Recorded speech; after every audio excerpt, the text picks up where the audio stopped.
Now we discuss about the first point about the heat, that is what is heat. Heat आप जानते हो गर्म, ठीक है। तो टेम्परेचर के कारण हम हीट को क्या कर सकते हैं, ऑब्जर्व कर सकते हैं। तो now we discuss from the first point. Filling water in 3 mugs, we explain first from the examples, because examples के द्वारा आपको अच्छे से समझ में आएगा। Filling water in 3 mugs, a reliable hotness of an object is its temperature. आपने पढ़ा होगा कि 3 मग्स ले लो, उसमें वाटर को डाल दो। 3 मग्स में जब आप वाटर को डालोगे तो आपको ऑब्जर्व करना है कि किस मग का पानी जो है ज़्यादा गर्म है। मान लो आपके पास 3 मग है, तो अब जैसे आप डिप करोगे अपने हैंड को तो आप ऑब्जर्व करोगे कि फर्स्ट मग ज़्यादा गर्म है या सेकेंड मग ज़्यादा गर्म है या थर्ड मग ज़्यादा गर्म है। तो इससे आप ऑब्जर्व कर सकते हो कि कौन से मग में ज़्यादा हीट है by the help of temperature of water. Now temperature is measured by a device called thermometer. बचपन में बीमार पड़े होगे, हॉस्पिटल गए होगे, तो माँ बाप ने जब ले गया होगा, तो जब माँ बाप ले गए होंगे, जब भैया ले गए होंगे, दीदी ले गई होगी, तो डॉक्टर ने एक थर्मामीटर से आपका टेम्परेचर मेज़र किया होगा। आपको समझ में नहीं आया होगा कि डॉक्टर मुंह क्यों खोलने बोल रहा है और आपके मुंह में एक थर्मामीटर डाल देता है, उसी को थर्मामीटर बोलते हैं। और आप डायग्राम भी देख सकते हैं थर्मामीटर का। इस डायग्राम के थ्रू आप समझ सकते हैं कि यही थर्मामीटर है जो आपकी टेम्परेचर को नापता है। लेकिन आजकल क्या है, हमारे पास डिजिटल थर्मामीटर भी उपलब्ध है, इसलिए धीरे धीरे कहीं ना कहीं ग्लास वाले जो थर्मामीटर है उसका यूज़ कम हो गया है। Now we discuss the other point about thermometer, that is it is called clinical thermometer. आपसे अगर कोई पूछा जाए what is the use of clinical thermometer, तब आप कह सकते हो clinical thermometer is use for measuring the temperature of body. Temperature of body, body के टेम्परेचर को मेजर करने के लिए क्लिनिकल थर्मामीटर का इस्तेमाल किया जाता है। Students, now we discuss the other point, that is what is the range of clinical thermometer. It reads reads temperature from 35 to 42 degree Celsius. आपके दिमाग में एक प्रश्न आया होगा, एक क्वेश्चन आया होगा कि 35 से 42 डिग्री सेल्सियस ही क्यों होता है। तो स्टूडेंट्स, 35 से 42 डिग्री सेल्सियस इसलिए माना जाता है क्योंकि इंसान चाहे जितना भी कमज़ोर हो, इंसान चाहे जितना भी मजबूत हो, उसका टेम्परेचर 35 से नीचे नहीं जाएगा, 35 से नीचे नहीं जाएगा। इसलिए इसका जो रेंज है वो कितना रखा गया है, 35 टू 42 डिग्री सेल्सियस। तो 35 से 42 डिग्री सेल्सियस जो है क्लिनिकल थर्मामीटर का रेंज रखा गया है। डियर स्टूडेंट्स, बने रहिएगा और समझते रहिएगा। कोई भी प्रश्न हो दिमाग में, कहीं भी कोई प्रॉब्लम हो, फ़ोन, मैसेज, कमेंट बॉक्स कहीं भी लिखिए, मैं हमेशा आपके साथ हूँ। Now we discuss the other point, that is thermometer को हम लोग कैसे हैंडलिंग करेंगे। थर्मामीटर को हैंडल करने के लिए कुछ केयर करना पड़ता है। वो केयर क्या करना पड़ता है, समझते रहेंगे धीरे धीरे एक एक करके। Thermometer should be washed before and after use with antiseptic solution. Sanitiser use करते हो? एंटीसेप्टिक सॉल्यूशन क्या होता है लिख के बताओगे कमेंट बॉक्स में। एंटीसेप्टिक सॉल्यूशन, आप जब हॉस्पिटल गए होगे तो आपने ऑब्जर्व किया होगा कि थर्मामीटर एक सॉल्यूशन के अंदर रहता है, ग्लास वाला। वो सॉल्यूशन क्या है, एंटीसेप्टिक सॉल्यूशन है। ये हम बार बार यूज़ कर सकते हैं। जब डॉक्टर आपके माउथ के अंदर डालता है और वो फिर दूसरे पेशेंट के लिए भी यूज़ करना पड़ता है, तो उसको एंटीसेप्टिक सॉल्यूशन से साफ कर लेना चाहिए ताकि कोई बैक्टीरिया एक इंसान के माउथ से दूसरे व्यक्ति के माउथ में ट्रांसफ़र ना हो। तो हम लोग पढ़ेंगे दूसरा point, that is antiseptic solution होता क्या है, ये आप मुझे कमेंट बॉक्स में बताओगे। Ensure that mercury level is below 35। जब आप यूज़ करने जाओगे थर्मामीटर का, आप इमेज भी देख सकते हैं थर्मामीटर का, तो आपको पता चलेगा इस इमेज में कि ये जो इमेज है थर्मामीटर का, इसकी रेंज कितनी है, 35 to 42 degree Celsius.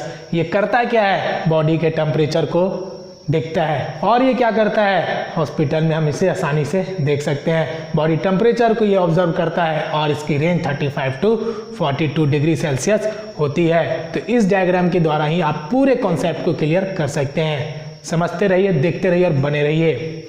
Now we discuss the other point.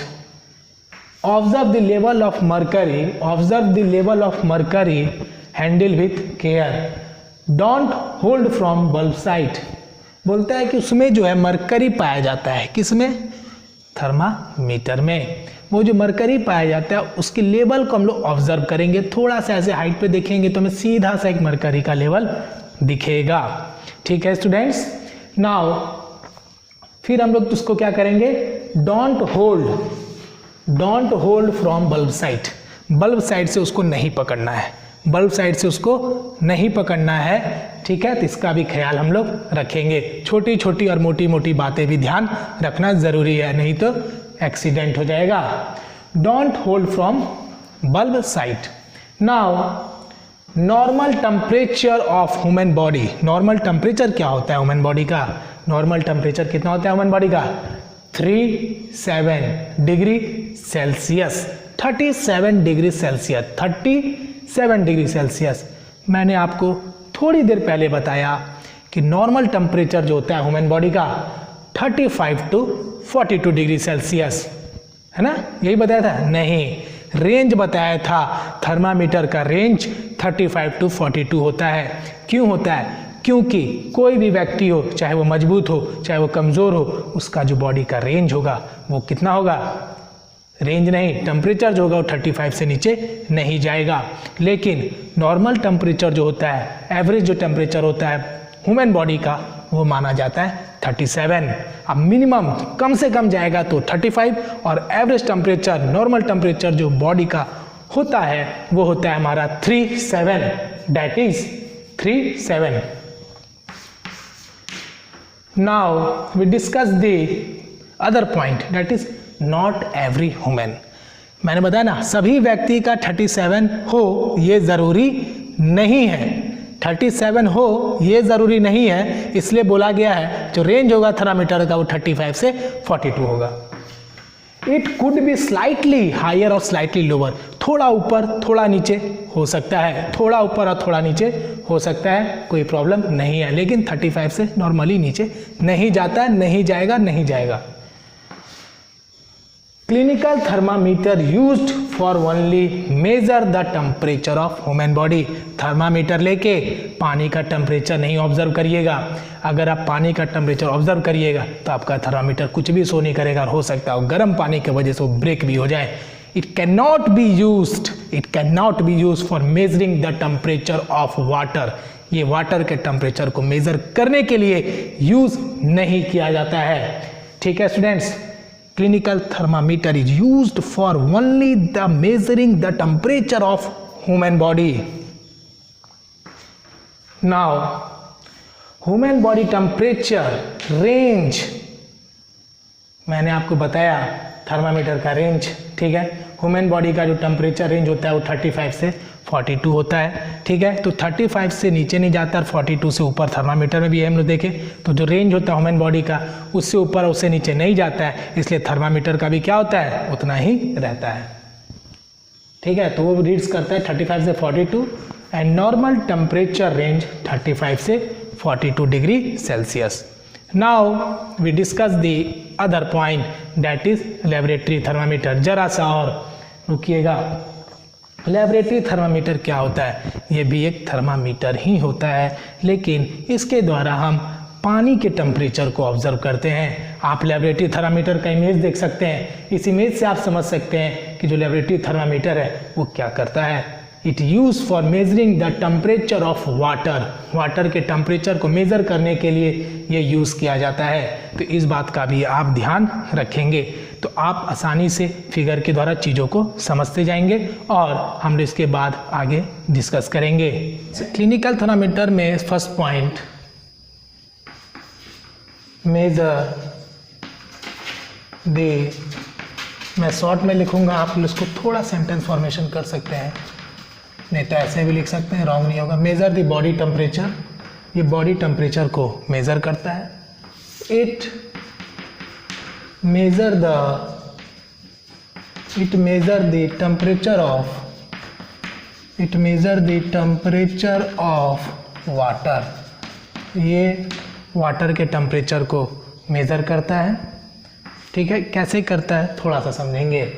ये मान लीजिए एक मैंने बीकर लिया, इसमें मैंने लेबोरेटरी थर्मामीटर को डिप कर दिया। ठीक है, when we dip the laboratory thermometer in करोगे तो ये आपका जो टिप होगा ये टच नहीं होना चाहिए। किसमें?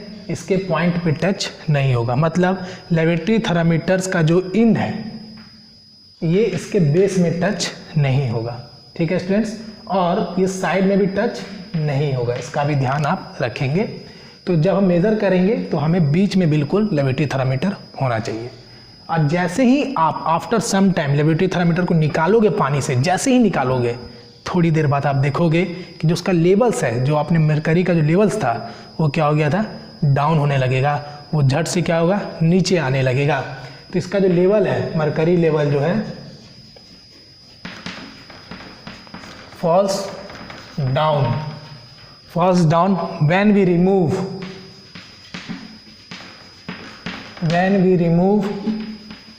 from water।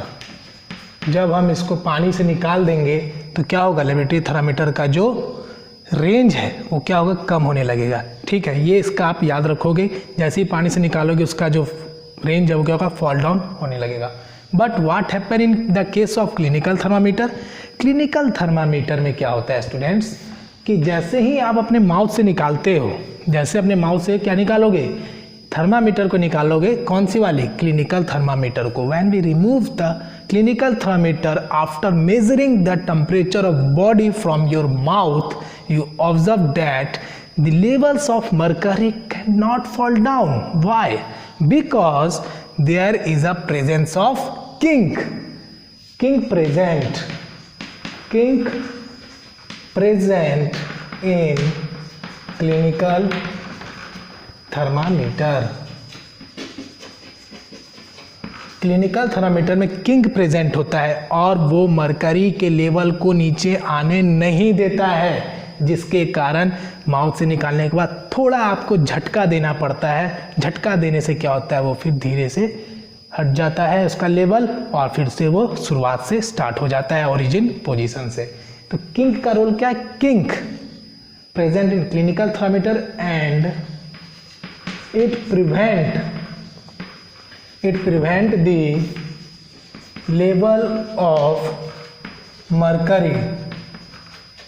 prevent the level of mercury to fall off its own।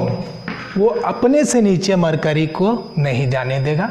तो kink present in clinical thermometer, but in the case of laboratory thermometer there is no presence of king.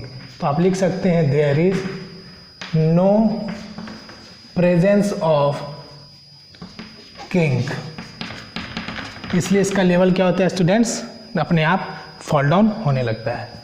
अब तीसरा point हम देखेंगे कि इसके range कितने होते हैं। It is very important for 1 marks in the examination.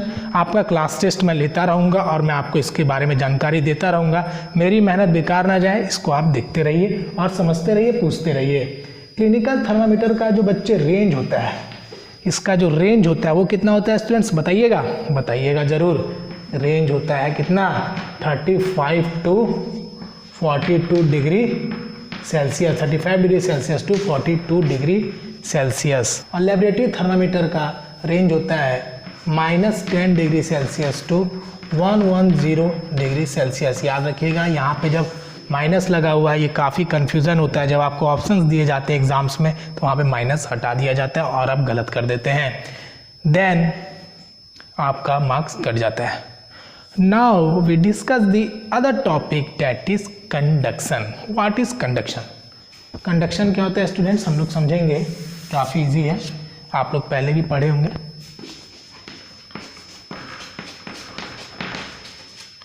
Conduction क्या होता है? Transfer of heat. आपने सुना होगा transfer of heat.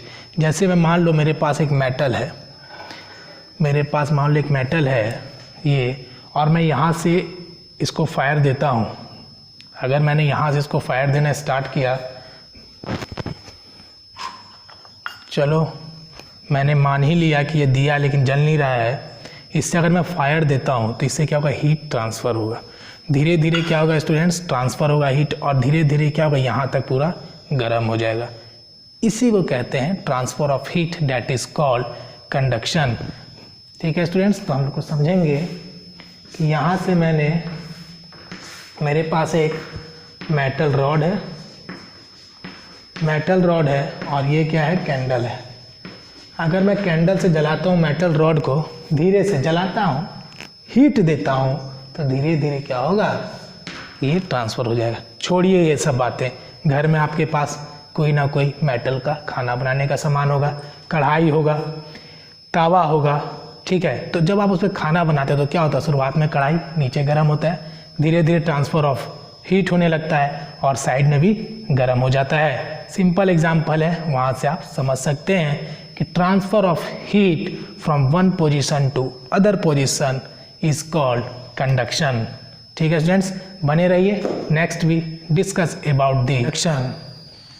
Transfer of heat from hotter into the colder region of an object. थोड़ा देर पहले जो मैंने आपको एग्जांपल्स के थ्रू बताए, बस उसको मैंने थोड़ा डिफिनेशंस के थ्रू लिख दिया है कि हॉटर इन से कोल्डर रीजन को जो जाता है, उस ट्रांसफ़र ऑफ हीट को हम लोग कंडक्शन बोलते हैं।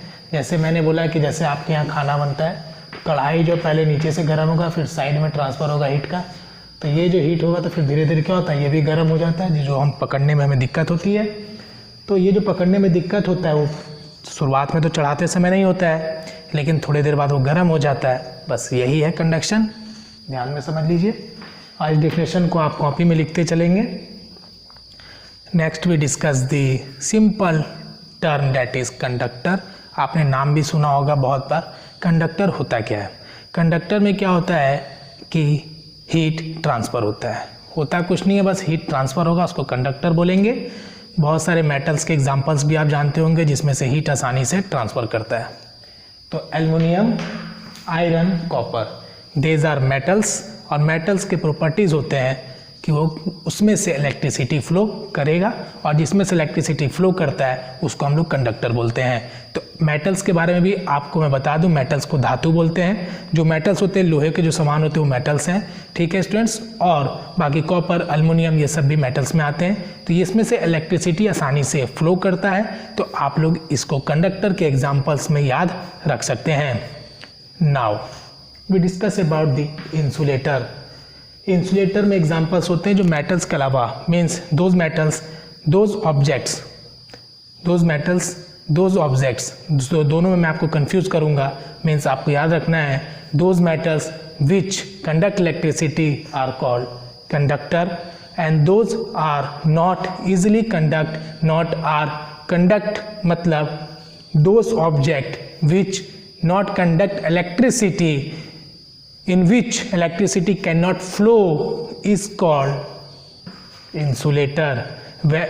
When we observe the examples of insulator like plastic, wood, and when we try to flow the electricity from the plastic, we cannot observe the flow of electricity because plastic is a non-metal. Non-metals means जो plastics हैं, अधातु, मतलब जो लोहे के समान नहीं हैं, जैसे प्लास्टिक, वुड, ये क्या है, नॉन मेटल्स हैं, और नॉन मेटल में से इलेक्ट्रिसिटी फ्लो नहीं होगा। तो उसको हम लोग एक टर्म्स याद रखेंगे, दैट इज कॉल्ड इंसुलेटर। ठीक है students, now we observe the next definition, that is convection. Convection में स्टूडेंट्स कुछ नहीं है, बस थोड़ा सा ध्यान रखना है, जरा सा बने रहिएगा। कॉन्वेक्शन, मान लीजिए ये आपका एक बीकर है, पानी आप इसमें गर्म करना चाहते हो, आपने गर्म करने के लिए पानी को चढ़ा दिया। पानी जब गर्म होने लगा तो क्या होगा, धीरे धीरे पहले नीचे का पानी गर्म होगा, ऑब्वियसली पहले नीचे का पानी गर्म होगा, उसके बाद क्या होता है स्टूडेंट्स, जो गर्म पानी होते हैं वो ऊपर की तरफ चले जाते हैं, और जो ठंडे पानी, जो कोल्ड वाटर होता है, फिर वो डाउनवर्ड की तरफ आता है। Means hot water change the position and moves towards upward direction and cold water move towards downward direction. This movement slowly maintain the temperature, and after some time we observe that the whole water gets heated. धीरे धीरे maintain करता है temperature को, और जो गर्म वाला पानी होता है, हॉट वाटर जो होता है ऊपर चला जाता है, ठंडा पानी नीचे चला आता है, और धीरे धीरे पूरा पानी गर्म हो जाता है। ठीक है स्टूडेंट्स, तो इसको हम लोग क्या बोलते हैं? कॉन्वेक्शन बोलते हैं। ठीक है, और एक एग्जांपल्स के द्वारा समझेंगे। जैसे एक कैंडल है, कैंडल के द्वारा आप यहाँ पे हैंड रखते हो सीधा, ये आपका कैंडल है, और आप ऐसे हाथ रखते हो। जब आप कैंडल जला के ऐसे हाथ रखते हो तो क्या दिखता है? कुछ नहीं दिखता है। ये आपका धीरे धीरे जो साइड ऊपर में जो हैंड आपने रखा है, ये आफ्टर सम टाइम बाद आपको थोड़ा थोड़ा गर्म लगेगा। मीन्स ये आपका कैंडल की जगह मैं आपको एक चौक लेके दिखाता हूँ। मान लो ये चौक है, ये आपका कैंडल है। जैसे आप जलाओगे कैंडल को, तो ये हैंड और चौक के बीच में जो डिफरेंसेस है, वहाँ पे क्या प्रेजेंट है? एयर। तो एयर जब तक हीट नहीं होगा, आपका हैंड भी हीट नहीं होगा। तो जैसे आप हैंड को यहाँ रखोगे, तो थोड़े देर बाद, क्योंकि तुरंत रखे तो हीट तो नहीं होगा तुरंत, थोड़े समय बाद आपको देखने को मिलेगा कि आपका हैंड जो है, आपका हाथ जो है, धीरे धीरे गर्म हो रहा है। मीन्स क्या हो रहा है? कॉन्वेक्शन हो रहा है अपवर्ड वाले हैंड में। और जो आप साइड में रखोगे, ऐसे साइड में जब रखोगे कैंडल के बगल में, तो आपको पता चलेगा कि साइड वाले जो हैंड है उसमें हीट नहीं ऑब्जर्व हो रहा है, आपको हीट नहीं लग रहा है। मीन्स आपका जो हैंड है वो फॉलो कर रहा है कॉन्वेक्शन वाला अपवर्ड डायरेक्शन में जो आपका हैंड है। ठीक है स्टूडेंट्स, तो कॉन्वेक्शन को आपने समझा, किसको कॉन्वेक्शन कहते हैं। डायग्राम के थ्रू भी आप कॉन्वेक्शन को समझ सकते हैं। इस डायग्राम के द्वारा आप समझ सकते हैं कि कैसे कॉन्वेक्शन इस फिगर में हो रहा है, और आपने पहले भी पढ़ाई किया होगा। ठीक है स्टूडेंट्स, तो आज हम लोगों ने क्या क्या पढ़ा, एक शॉर्ट हम लोग रिवाइज करेंगे, रिव्यू लेंगे।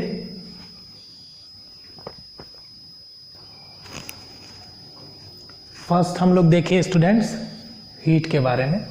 हीट क्या होता है, कैसे ऑब्जर्व होता है टेम्परेचर के बेसिस पे। थर्मोमीटर के बारे में हम लोगों ने पढ़ाई किया कि थर्मामीटर जो कितने टाइप्स के होते हैं, क्लिनिकल होते हैं और दूसरा लेबोरेटरी होता है। Clinical, laboratory thermometer. इसके हम लोग रेंज को देखें, 35 to 42 degree Celsius, -10 to 110 degree Celsius. Next भी डिस्कस किया हम लोग इसके सेफ्टी के बारे में, कैसे हम लोग इसको यूज़ करेंगे, एंटीसेप्टिक सॉल्यूशन से धोएंगे, हल्का सा झटका देने से मरकरी का लेवल जो स्टार्टिंग पोजीशन पे आ जाता है। और थर्ड हम लोगों ने इसमें ऑब्जर्व किया था कि उसके जो क्लिनिकल थर्मामीटर जो होते हैं उसको हम लोग एंटीसेप्टिक सॉल्यूशन में डीप करके रखते हैं ताकि उसको दूसरे व्यक्ति के लिए भी इस्तेमाल किया जा सके। नेक्स्ट हम लोग देखे थे लेबोरेटरी थर्मामीटर में कि जब हम लोग इसको यूज़ करते हैं तो इसको पानी में हम लोग जब डीप करते हैं तो इसके साइड में टच नहीं होना चाहिए, और ये भी साइड में टच नहीं होना चाहिए। और जैसे ही हम लोग लेबोरेटरी थर्मामीटर को निकालते हैं पानी के अंदर से, उसका लेवल जो है अपने आप डाउन हो जाता है, क्योंकि इसमें किंक नहीं होता है। और क्लिनिकल थर्मामीटर में किंक प्रेजेंट होता है, जो कि मरकरी लेवल को अपने से नीचे जाने नहीं देगा। डिजिटल थर्मामीटर के बारे में थोड़ा सा डिस्कस कर लेते हैं। डिजिटल थर्मामीटर में मरकरी नहीं होता है, नो मरकरी। और आज के डेट में इसका इस्तेमाल ज़्यादा हो रहा है। ठीक है स्टूडेंट्स, तो डिजिटल थर्मामीटर में डिजिटल लिखा हुआ आता है और इसमें मरकरी नहीं होता है, ये ध्यान रखना है। आपके एग्जाम्स में क्वेश्चन पूछा जाता है कि mercury present in clinical thermometer, option number A, option number B laboratory thermometer, and option number C both and none of this. इस टाइप के ऑप्शंस दिए जा सकते हैं। Next we discuss the conduction. Conduction में हमने बताया ट्रांसफर ऑफ हीट। यहाँ पे एक आप कैंडल से जलाओ, धीरे धीरे आपका पूरा रॉड, मेटल रॉड हीट हो जाता है। This process is called conduction. Convection में मैंने बताया पानी लो, आपके घर में पानी गर्म करने वाला भी होगा रॉड, ठीक है, तो उससे में भी आप ऑब्जर्व कर सकते हो कि पहले नीचे का पानी गर्म होता है, फिर साइड नीचे वाला ऊपर जाता है, फिर ये इंटरचेंज होता रहता है और पूरा बकेट का पानी गर्म हो जाता है. This process is called convection. ठीक है स्टूडेंट्स. एंड कंडक्टर में हम लोगों ने पढ़ाई किया कि कंडक्टर में जो इलेक्ट्रिसिटी कंडक्ट करता है उसको हम लोग कंडक्टर बोलते हैं. जो भी आपके मेटल्स हैं वो आपके कंडक्टर्स के एग्जांपल हैं, और इंसुलेटर जो आपके मेटल्स नहीं हैं वो आपके एग्जांपल्स हैं. इंसुलेटर के प्लास्टिक और वुड के मैंने एग्जांपल्स आपको बताए थे. Next we discuss the homework of today's classes. First we define the term thermometer and their types. आप इसको लिख लोगे. Define thermometer and their types. ये होमवर्क आप मुझे पिक करके भेजोगे. नॉर्मल टेम्परेचर ह्यूमन बॉडी का कितना होता है? What is the normal temperature of human body? मैं आपको बोल रहा हूँ, आप लिख लोगे. What is the normal temperature of human body? Mercury present in option number 1 laboratory thermometer, option number B clinical thermometer, option number C digital thermometer, option number D A और B both. Now next we define the term conduction with the example. Next question is what is convection? Explain with the figure. Next question is define types of conductors. No. Define conductors and insulator with examples. आपको आज का class में जो भी doubts है, जो भी problems हुए, कमेंट बॉक्स में आप क्वेश्चन पूछ सकते हैं. और अब लाइव क्लासेस को अटेंड करिए. लाइव क्लासेस में मैं प्रेजेंट रहता हूँ. वहाँ पे जो भी आपके क्वेश्चंस होंगे उसी समय सॉल्व हो जाएगा. जो भी आपके क्लास के टाइम है उस समय जो भी आपको लिंक प्रोवाइड किया जाता है आप उस समय क्लास अटेंड करिए. Thank you for attending the classes.